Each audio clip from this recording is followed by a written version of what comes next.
రైతులందరికీ నమస్కారం. ఈ వీడియో ద్వారాగా డుఫ్లోరా అగ్రి సీడ్స్ కంపెనీది వచ్చేసరికి లక్ష్మీ 54 అనే ఈ వెరైటీ అయితే మనం చూసుకోవచ్చు. తేజ మిరప రకం వెరైటీ ఇది. ప్రస్తుతానికి మనం ఒక రైతు ఈ లక్ష్మీ 54 అనే వెరైటీ కోత కోసి ఎండబెట్టి తర్వాత తొక్కుడుకైతే రెడీగా అయితే ఉంచడం జరిగింది. మనం చూడొచ్చు ప్రెసెంట్.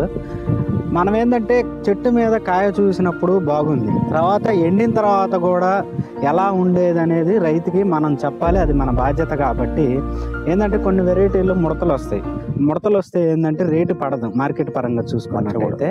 తర్వాత ఫ్లాట్గా ఉంటేనేమో బాగా వస్తుంది, అంటే ఫ్లాట్ ఉంటే బాగుంటుంది. చూసుకోవచ్చు, మనకైతే ఫ్లాట్ రావడం జరిగింది. చూసుకోవచ్చు, కాయపరంగా చూసుకున్నట్టయితే ఫ్లాట్ వస్తే ఏంటంటే మంచి రేట్ అయితే పడుతుంది. తర్వాత మన దగ్గర జ్ఞానేశ్వరరావు గారు అయితే ఉన్నారు. ఈ సీడ్ అందించిన శ్రీ లక్ష్మీ గణేష్ మహబూబాబాద్ డిస్ట్రిబ్యూటర్ అయితే డుఫ్లోరా డిస్ట్రిబ్యూటర్ అయితే మన దగ్గర ఉన్నారు. వారి మాటల్లో